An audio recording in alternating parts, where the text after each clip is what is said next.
Alright guys, we are back for some more Fire Emblem Heroes, and today we're going to go ahead and take a look at the best Merge Project Axe units that you can build in the game if you're a free-to-play player.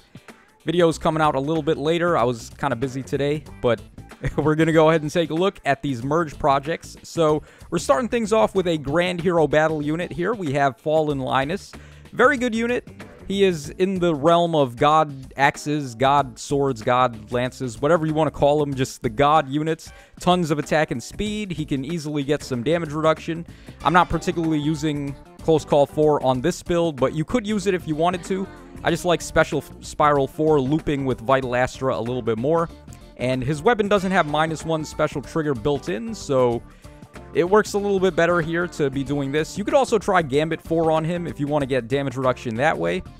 And then the rest of the build, we have Finish 4, Attack and Speed, just to raise his stats even more, raise his damage even more, get some recovery in there. Attack and Speed Oath 4 should be self-explanatory by this point. I mean, let's be real here. How many of these builds look exactly alike or are running the exact same skills, right? So, like, the gold border skills at this point, we've gotten to the point where we know which ones we want to be using on which builds. And then Attack Speed Solo, just to get some more attack and speed out of him. He's got a Super Boon on speed, so of course you want to get that with the trait fruits. And he's going to score a little bit better than Valentine Effie, who is another infantry merge project that is very similar to him. Except he's got a perf weapon, so he does outscore Effie by a little bit. Alright, next up we're taking a look at a 3-star demote here. This time we have Echidna. So, Echidna got a godly refine. This is like one of the craziest 3-star, 4-star demote refines we've ever had. And it has Unity built in, so her best friend is going to be Legendary Robin. Of course, you're going to run Attack and Speed Unity on her also, just to stack her to hell and back. She's getting special ramping as well. So, like, with Times Pulse 4 effectively giving you -1 special trigger on your special, and you combo it with Gambit 4, she can just loop Aether. She's getting a ton of DR from Gambit 4. She's getting a ton of true damage from Gambit 4, and her stats are going to be looking wild as hell, man. This refine, I can understand why people were very upset about Ross. We're actually going to be taking a look at Ross today as well. I think he is still pretty worthy of a merge project, but Echidna, they just gave all the love to Echidna, man. I almost want to even say that Echidna is probably the best unit on this entire list, which is crazy to think about because she's one of the easier ones to merge up. Okay, next up we have Murdoch here. He is going to be the highest overall scoring unit of this batch. That's because he's got a perf weapon and he scores in the 195 bin. Unfortunately, you would have to use his perf weapon if you want him to score as high as possible. But his perf weapon kind of blows, actually. All it does is give you distant counter, and it does attack and defense -6 on the enemy, which is pretty nice. And then also, it can do up to -7 attack on the enemy, but it decreases based on how many debuffs they have on attack already.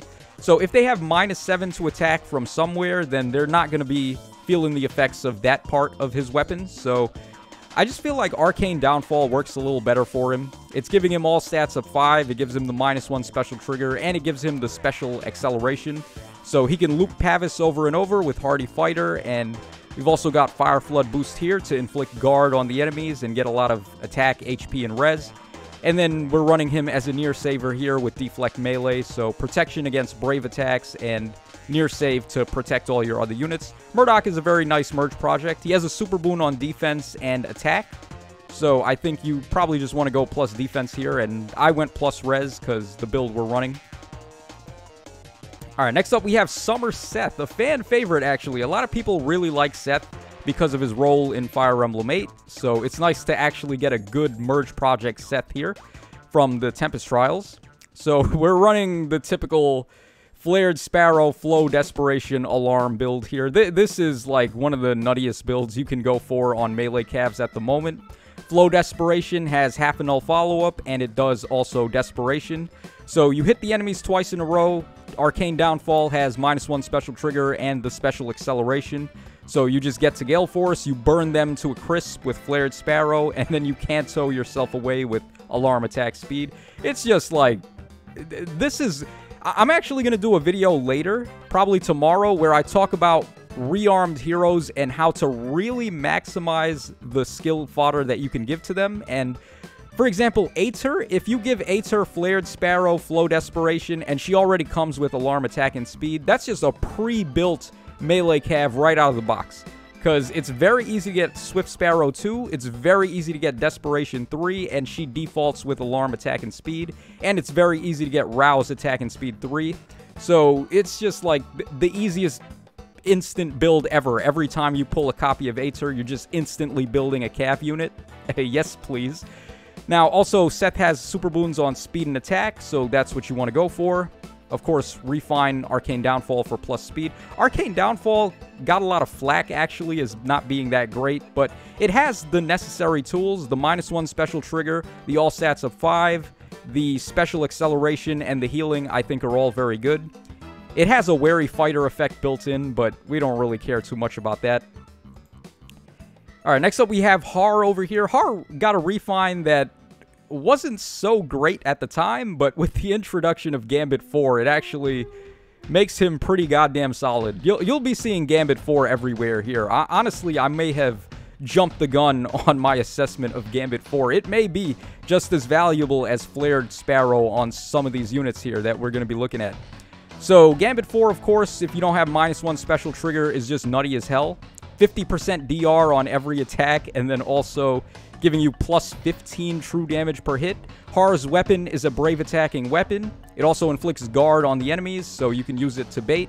He has a lot of defense, and his weapon has this interesting effect where it has Io's shield built in, but then he's weak to thunder magic, similar to how he was in Radiant Dawn and Path of Radiance. So you would want to just throw this guy in front and have a far save unit protecting him from magic.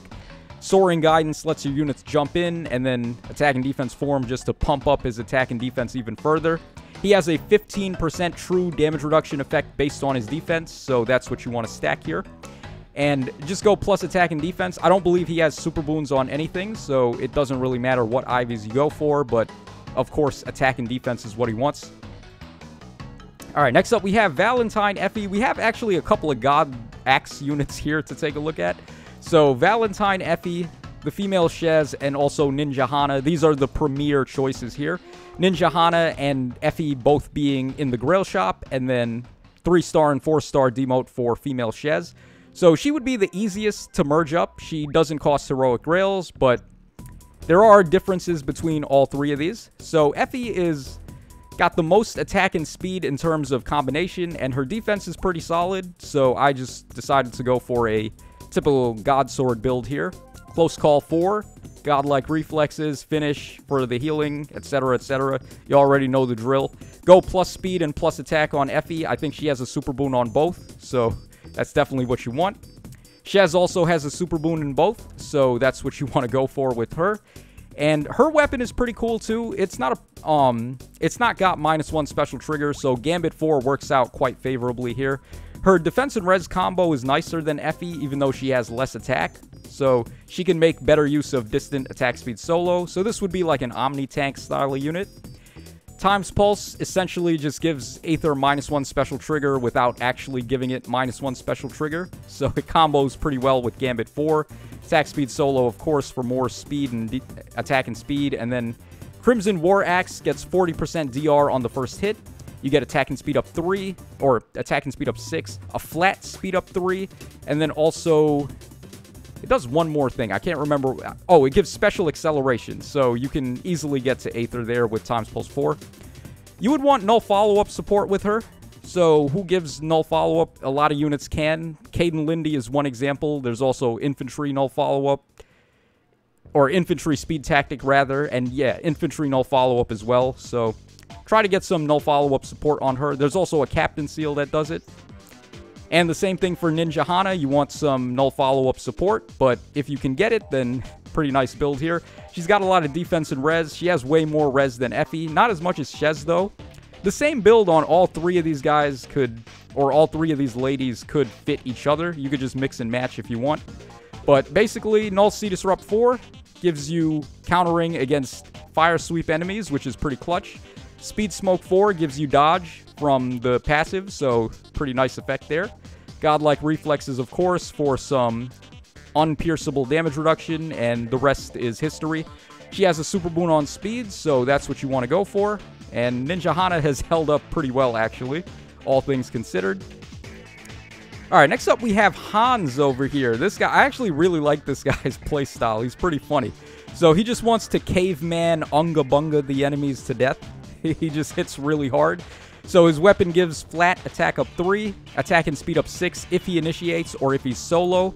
And then also he gets 40% DR and augmented damage on the second attack, presuming how much, or based on how much damage he reduced. So combos nicely with Gambit 4 because they both stack. The DR you get from both will both augment the amount of damage he does on the next hit. We have Times Pulse 4, of course, to get Ether down to 4 hits, essentially. And then you can just ramp into Ether if you're getting some kind of special ramp support here. It's possible to run Flashing Sparrow on him also to do that more consistently, but Flashing Sparrow is not dual phase attack and speed, so he wouldn't be getting as much protection out of Gambit 4 if the enemies can double him. So I've decided to go for Hexblade here. Also, it has adaptive damage if he's within 2 spaces of a mage at the start of the turn. So I feel like this is a little bit better, and it plays more to the Unga Bunga style that he wants to do. Just hit the enemies as hard as possible. So try to get some special acceleration support on him. There's a couple of units that do it, like Legendary Hinoka or Na with her Refine. And he's got super boons on speed and attack, so definitely those are the 2 choices here. And then finally, Ross, another unit using Gambit 4. Like I said, man, Gambit 4 is everywhere. I'm kind of debating now whether or not I want to just sacrifice my Robin to a rearmed hero so I can give out Gambit 4 to everybody that wants it. So regardless, Ross has a Brave weapon, does speed -5, and then it gives him dual phase Brave attacking, and then also he gets attack and defense up 5 if he's in 2 spaces of an ally, and then he gets 15% of his HP added as true damage per hit. So there's a bunch of skills we're running here to raise his HP. We have Fire Flood Boost, of course, which gives 5 HP, and then attack and res up 7. Would have been nice if Fire Earth Boost 3 existed to give him the defense instead, but I mean, I guess res can come in handy against dragons. Doesn't really matter though, just raise his HP and his attack.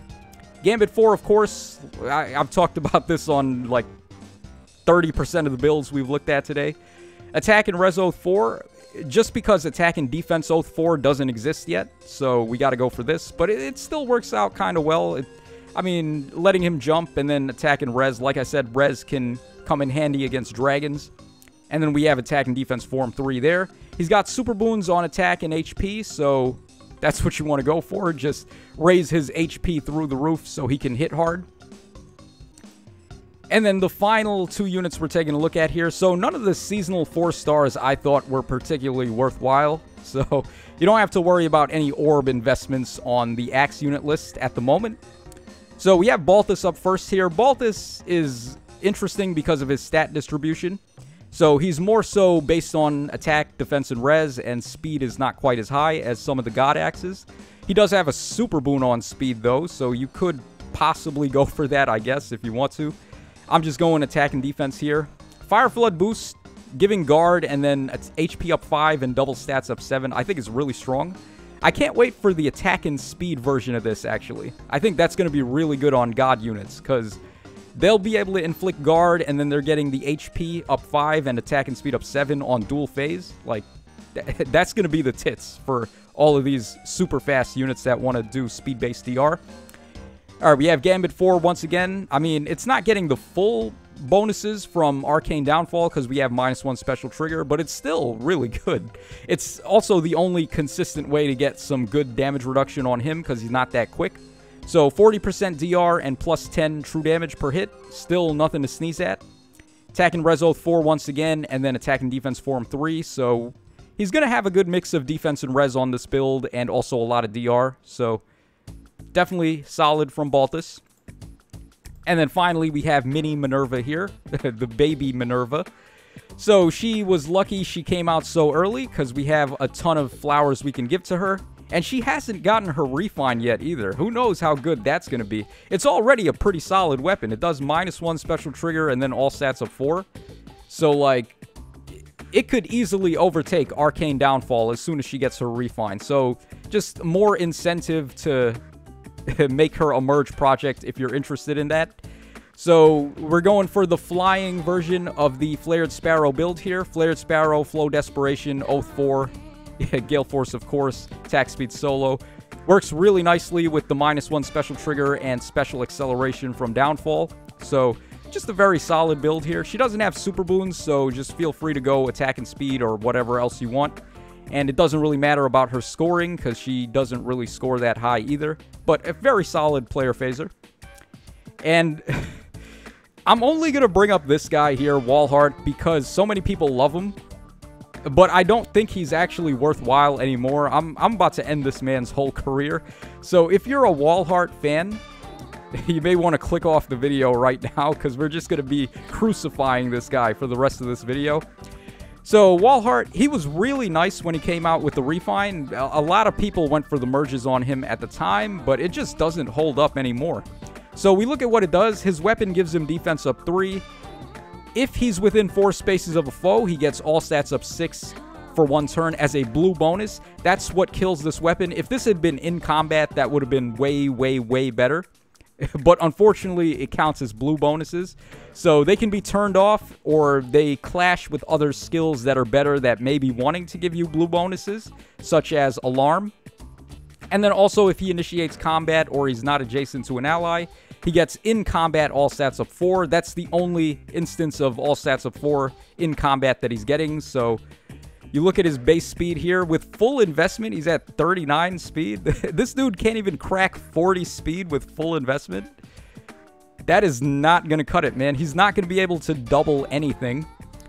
And then at the start of turn, also, if he's within 4 spaces of any foes, what's nice about this, at least, is that it's not the nearest foes. It's just every foe within 4 spaces. They're all going to get debuffed by attack and defense -7, and they're all going to get flashed. So the flash effect is really nice, and it can help out your other player phase units. But it's not really going to help out Wallheart himself too much. He's unable to double anything. I just decided to go for a bunch of support skills here. You could technically run like Gambit, Alarm to get Kanto. You could try like other things out. You could try Flared Sparrow on him. I was thinking like Flared Sparrow, Hit and Run, and Alarm. So he attacks something, Hit and Run gets him back 1 space, and then he can Kanto back 1 space. But it's really not going to work, man. There's just way better options for it. So I don't recommend building Wallheart anymore. If you have him built already, then I guess I don't know what to tell you, man. Just big Sag. He just didn't hold up too well. So just snag 4, infantry speed tactic, attack tactic. Just have him support the team. The only real selling point to him anymore is the flash effect. So just have him make your other units better and hope to God that he does not have to get into a fight. So that's going to wrap us up for the Axe unit video. Let me know your comments let me know your thoughts in the comment section down below. And tomorrow, I think I'm going to do the rearmed hero video first because people need to be made aware of what you can do with all of this. I think that's really going to be an eye-opener for some people. So I'm going to do the rearmed video first, and then I'm also going to do the bow video tomorrow. So that's going to wrap us up for now. This is your boy Tacho signing out. Take care, fellas, and I'll catch y'all again on the flip side.